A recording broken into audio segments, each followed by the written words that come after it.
YouTube, what is good? It's your man Ribs from Doing Film Things. 2020 is finally coming to an end. I know it's been a ridiculous year with everything that's going on in the world, but with all that kind of stuff happening, I still managed to put together this really great community here on YouTube. And every single one of you who've been watching these videos and subscribing and liking and commenting really made my 2020 extremely worthwhile. So first and foremost, I want to thank all of you for supporting me throughout the year. It's given me a lot of energy and a lot of kind of motivation to keep going and to keep creating content for you all. So thank you, thank you, thank you. What we're going to do today is look back at my favorite images from this entire year, basically dating back to January of this year, all the way till this month in December. And I know we have a few days left in December right now, but I doubt I'll get any images between now and then that I'm going to think are my absolute favorite of the entire month. So, we can kind of disregard the last couple of days. But nonetheless, let's go ahead and jump into my computer here so we can check out my favorite images from each and every single month. And sometimes there'll be just one, sometimes there'll be two images, but I really try to kind of condense it into a key image. That way we can kind of keep this going pretty quickly. So let's jump into it. All right, y'all. So here we have the first image from January of this year. This image is basically the view of London from the top of the Tate Modern Museum. And I live fairly close to this particular place. It's not that far. I'm south of the river, but it's maybe a 20-25 minute bike ride to this museum. And I specifically chose this image for one reason and one reason alone. And that's that I shot this image with my Zeiss Icon Netter 6x9 camera. January was a pretty slow month, but in this particular month, I decided to take that camera and go up to there where I knew there'd be an amazing view and just capture it with this, extremely old and antique camera with these giant negatives. So this cityscape is awesome. I got some really nice kind of early golden hour light. And there's just a lot of color in here, and you see so much detail, which is extremely impressive, especially for film, Shooting 6x9, you're gonna be able to zoom in pretty good. I don't remember exactly how I scanned this image originally, probably on my V550, so I probably have a massive file. But nonetheless, I just really love this image. It's a really nice kind of serene view of London. There's some texture in the sky, there's some clouds, that soft golden light that I mentioned. And yeah, you've got, just kind of a classic London view here with the river, some of the signature buildings, and of course that pedestrian bridge. So very simple kind of snapshot, but I just love that I did this on an extremely antique camera. It still kind of baffles me that these cameras are almost 80 years old and they still work exactly as they did 80 years ago. And the photos that you can make with them, they don't really look any different than what you could do with a digital camera in a lot of ways. Obviously there are differences, but there's still so many similarities. So I just really appreciate that. All right, let's go ahead and jump into the next photo here from February. This specific area is called South Bank, and basically it's this very popular kind of touristy promenade that goes along the river on the south side. There's a bunch of different attractions there, but specifically there's a skate park that's kind of built under this building. It's a bit of like a garagey kind of looking thing. Either way, we went there after a long photo walk with the London Camera Project, which organizes a bunch of really cool film photography walks here in London. And at this point, we were kind of winding down another day. But these two guys right here were chilling with a little crew, and they're all doing these biking tricks. They've got these big wheel bikes. They look like BMX bikes, which are typically small, but they have these giant wheels on them. So anyways, they were chilling there, and I just thought they looked pretty damn cool. So I said, hey, can I get a pic? And they were like, whatever, go ahead. And yeah, it was a very quick snapshot, but I just love the light. They're backlit here, which is, not ideal sometimes, but got a really nice exposure on them. And it's just a very nice photo. I'm kind of intrigued by these two characters here. And I shot this on my, I believe this is when I had my Mamiya 1000S. That camera, I eventually got rid of it because it had a light leak, but in this particular photo, I didn't get a light leak. So, very lucky for me. But yeah, just a very simple portrait. Again, February was kind of slow. I wasn't really doing too much, but I managed to get this during one of those photo walks. The next image I want to look at is from March. So we actually have two images in March. And remember, March is basically when the coronavirus kind of really took over here in London specifically, even though it had already kind of done its thing in some other places. So this first image is actually a portrait. This is a friend of mine here in London who is a very talented rapper, and he raps in Spanish. He's Dominican just like me, but I think he's from Spain. And either way, we kind of just got together very briefly in the park to kind of hang out, and I snapped a couple kind of portrait shots. And this is a first of the roll image, which is awesome. I typically don't get great first of the roll images. It's kind of lucky. And in this one, I managed to get one of just his eyes, which I think really brings attention to his kind of persona. And there's a bunch of mystery here because you can't see his whole face. All right, so that's that shot. And the second shot is actually from another walk that I did here in London. And this was also with the London Camera Project. And we walked around an area called Battersea, which has all these new developments kind of being built around here. And it's just really cool. And this particular shot, I shot with my Bronica ETRS, which I had bought already at this time. And I actually shot this with the 135W back, which is that wide back that gives you the X-Pan style image. It's not as big as the X-Pan. I think X-Pan is basically two 35mm negatives. For this one, I would say it's maybe like 1.75, 1.8 kind of size of one individual negative. But I just really like this image. There's some framing in the shot, and you can kind of see the actual construction in the background. There's some great color in here too. Then in the foreground, and kind of out of focus, you have the actual fence that I was shooting through. And there's some texture on there from the rusty metal and all that. I just really like this image. It's got great color, it's got some good character, and I like the kind of sub-framing in there as well. So nothing crazy, but again, this is kind of stuff that I just see when I'm walking around, and I think it turned out really nicely in this one. All right, let's move on to April. April basically was lockdown here in London, so I was doing a lot of kind of photo walks with my fiance just around the neighborhood, but basically everything was closed. All you can really do is be outside, so that's exactly what we did, just kind of walk around aimlessly outside and get photos of random stuff.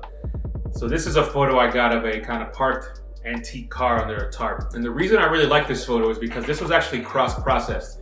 I took C41 film, which I think in this case was maybe color plus 200, and I cross-processed it in E6 chemicals. And that basically gave me slides. And if you've ever seen slides, let's say like Ektachrome or something like that, they look amazing when you put light behind them. And it's just a really satisfying thing to look at. Well, it's still very satisfying when you cross-process it from a C41 designed film. The colors aren't exactly perfect. And there's definitely like some shifts and stuff like that you're gonna have to deal with in post. But this is awesome. So this is one of those images. As you can see here, there's just like kind of like purpley blue tint to the whole thing. And it was like that basically on the whole roll. But this is something you can kind of manipulate in post and get rid of for the most part. Either way, I just really loved that I was cross-processing here and experimenting, and it actually worked out. There wasn't too much information online at the time, and I managed to kind of say, you know what, let's just do it. And it worked out really nicely. So I actually made a video about this. You can check it out in the link above here. But basically, in April, since I was home a bunch and I couldn't go anywhere, I just started cross-processing and doing all kinds of strange stuff here at home. And it really kept me busy and motivated, and I documented a bunch of it for YouTube and on Reddit, and people really enjoyed that. So it kind of gave me a nice little, that was my first kind of growth period for YouTube, and I really enjoyed it, so it was cool. Okay, the next photo we're gonna look at here is from May. Where is May? Here we go. May, we have two images again. And this first one is actually another cross-processed image. So this is one of my favorite spots in London. And this is at the Tower Bridge. Right next to it, you can kind of go down these steps down onto the water. And at low tide, you have all of that quote-unquote beach exposed. And that's all the rocks and kind of the little old school beat up pier and all that. So this thing was really cool. Again, I like this image a lot because it's cross-processed, but I also just love the image itself. We've got great clouds, we've got a nice composition. There's a couple people kind of in the distance there, kind of carving out the little shoreline, and I just love this view. I'll never get tired of this, and I'll probably keep going back here more and more to take other photos at different times of the day. The second photo I want to show you from May is this one, and this is actually from when I went into the city for the first time since lockdown started. So this was probably right at the very end of April, and I actually went to a clinic to go get a test to see if I had been exposed to the virus at some point.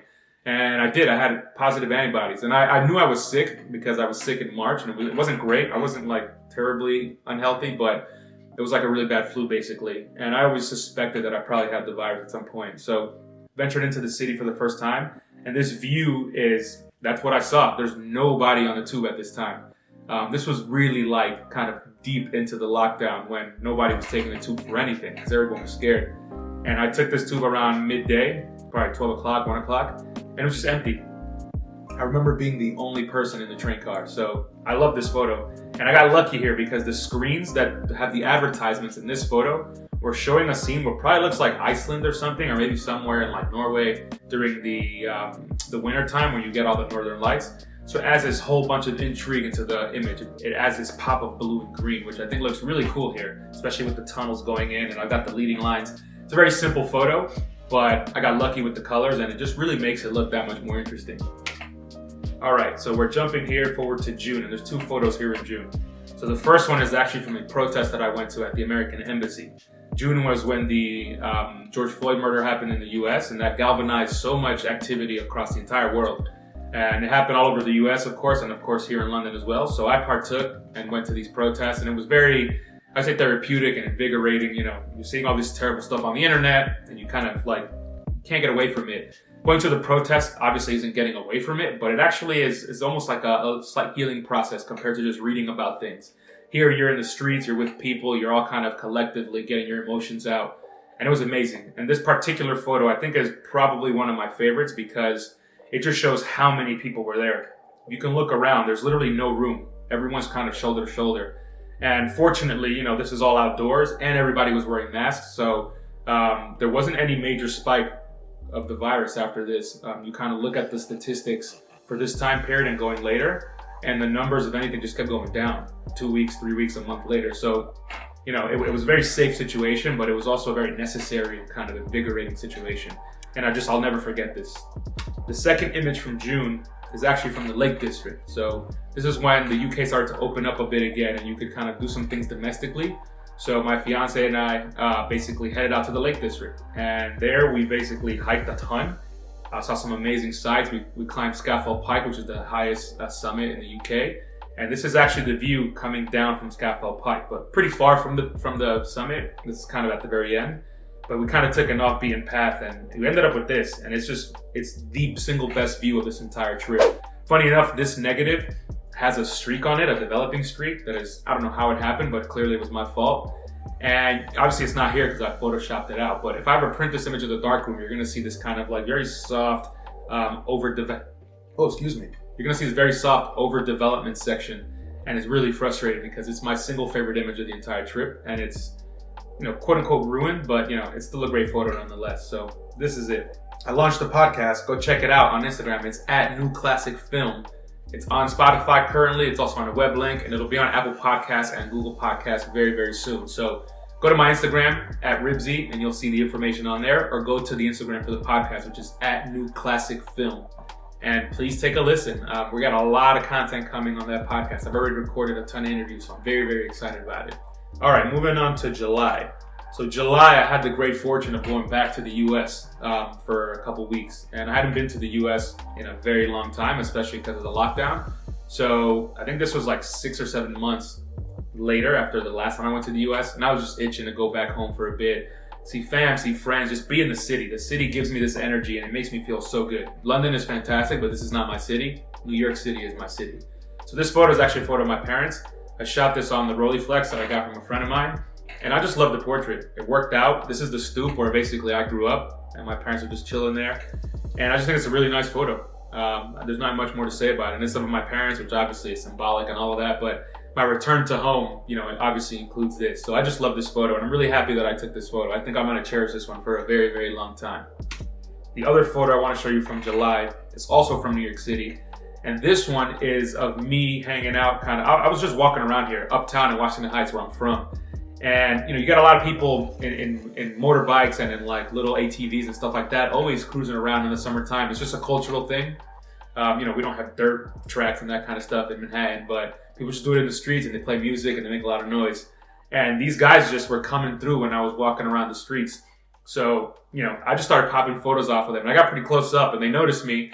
And of course they're stunned, you know, they're on their motorbikes and they're just like, you know, calling attention to themselves. So they posed and they started throwing up signs and like, I just love this. This is the kind of thing that reminds me of the culture of New York City, specifically uptown, where there's Harlem, where there's Washington Heights, you know, this shit happens up there and it just makes me feel so good. And funny enough, I captured this on one of Revelog films. I think this is 600 NM, which has this really interesting kind of solarized red effect on it. And the more interesting part is that you have the scan versus the print. This is the scan, and actually Darkroom printed this, and it looks very, very different.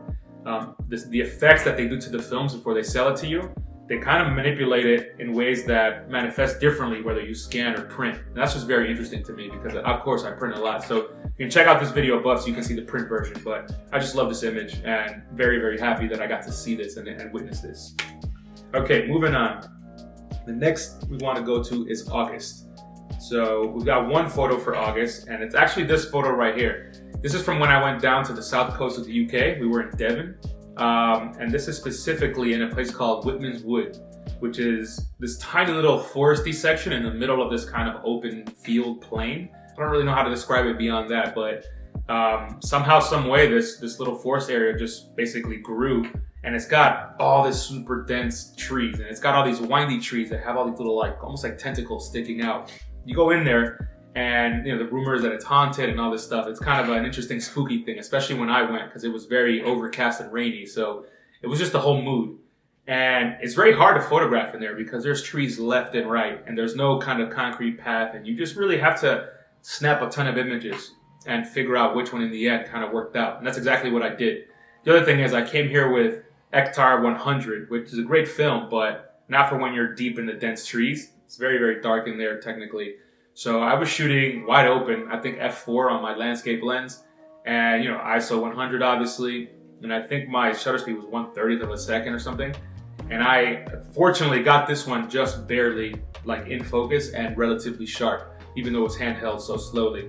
And it's the single best photo of the entire bunch. I guarantee you that part, because again, it was very difficult to get images here. So really like this image. I think it was composed nicely. We've got some kind of boundaries and structure and some framing. And yeah, I'll just never forget this. It's just one of the most interesting places I went to here in the UK. All right, so we did August, and now we're gonna move on to September. We've got one image for September, and that's this image right here. This is basically just a picture of the market here in Brixton. There's an avenue called Electric Avenue, which is a very famous avenue from back in the day, because there was this really beautiful kind of enclosed market there. And then the Brixton riots actually had a big kind of event take place there as well, back in I think that's the 80s or something. I'm not exactly sure. But either way, this market is open every single day. It was open all through the pandemic, the beginning stages of it. And it's just a massively great resource for the community. So I've been documenting this place quite a bit actually over the last year. And my hope one day is to put out some sort of body of work that kind of showcases the different kind of nooks and crannies of this market and the people and the vibe. So we'll see what happens with that. But this photo, I just like it. It's a very simple photo, but I just think it's a nice time of day. You got some nice sunlight coming in from the top right. The guy running the stall is kind of just chilling, leaning on one of the posts. And there's some good symmetry, tons of color in here. I just love it. This is quintessential, Brixton Market. Okay, so now moving on to October. This image right here is actually from Sicily. So I had the great fortune of traveling quite a bit this year despite the pandemic. In the summertime, things really settled down here in Europe, and the virus numbers were really nice and low. And basically that enabled a lot of people to travel with certain types of precautions. So one of these trips that I did was to Sicily in Italy, and it was amazing. I did zero work. I just brought cameras, and I was just eating a lot of fresh pasta, because what else are you gonna do when you're in Italy? Shopping every day at the market, cooking at home. It was incredible. I highly recommend it. But this is from the pier in Cefalù. Cefalù was a little town where we were staying in. Classic Italian kind of seaside town with all this beautiful kind of old school architecture right on the water. And there's a pier here that extends deep into the sea. And people go fishing here and do all kinds of stuff. So this guy was just chilling and fishing. And I shot this image with the Rolleiflex. And I think this image really shows a nice kind of summary of what you get in Cefalù, because you have the water, the beautiful blue sea. You got the pier where a lot of people hang out. Then you've got the buildings right on the water, which are a huge attraction, and there's streets on the other side of that, these little kind of alleyways and nooks and crannies. And then, of course, you've got Cefalù Rock, which is called La Rocca. And at the top there's a very famous castle and overlook. You can climb up there, but I think it was closed when I was there. But I just love this image. Great color, great vibes, and it's a nice scene. It's the guy fishing. My only problem is that I shot this wide open, so I was focusing on the background, which is the buildings and the rock. And then the fisherman himself is out of focus because he's much closer to me. So I kind of wish everything was in focus, given that my intention was not to get any bokeh here. But, I still like the image. I have other ones that are pretty cool too, but I think this one's just really nice because on the Rolleiflex, it's that square classic image. And yeah, I just really like it. Italy was amazing. I'll never forget that trip. All right. For November, we have two different images as well. And basically November and December, I've been shooting a lot. I've been doing some street photography as well. So the first image here is actually from my initial foray, not only into street photography, but also into black and white. I don't really shoot tons of black and white, and now I'm making a big point of doing a lot more of that. Since there's so many great black and white films, it's a different process. It kind of gets you thinking a different way. So here we have one of my images that I took in early November. Very overcast day, it's kind of dark, which is why I ended up with a blurry image. My shutter speed was pretty slow, but I just love this. It looks like a painting. You can't tell who those people are. They're clearly, young people in love. And I think the blurriness of my motion blur really adds this drama to this image, because that tree, for example, looks very dramatic. It's got this kind of you know, cruel, kind of like scary vibe to it. And then the people here, because of the blurry image, you can't tell who they are. It looks very melancholic. I don't know. It's just artsy, and you know, most of my photos are not artsy. So I was glad that this came out this way, and I really like this image. The next image I'm going to show you here is actually a portrait that I did, and I really like this image for two reasons. One, this is on 500T, shot at night, developed in ECN2 chemicals, and we used the light here. I bought this little video light that's quite powerful, and I used that to light this image. So that red light that you see on the skin, that's coming from that video light. And I shot this image with Zane and with Leo, and you probably see the video. There's a link up above here where it shows you that whole shoot. We were just cruising around London at night, and I brought my friend to model for us, and it was just a great evening. It was nice to hang out, you know, do some photo stuff with them. They're some of my close friends now here in London. I've gotten to know them very well. And yeah, the images turned out great. And I was very happy with this specific image because I shot this image. It looked cool right out of the camera, quote unquote. Then I threw it in Photoshop and actually edited it quite a bit to clean it up and add a little bit extra drama. And 500T just really lends itself well to editing and scanning generally, because that's kind of what it's designed for. It's for motion picture, and all that stuff gets scanned for digital copies and all that. So the film just performs great, and I can't highly recommend this enough.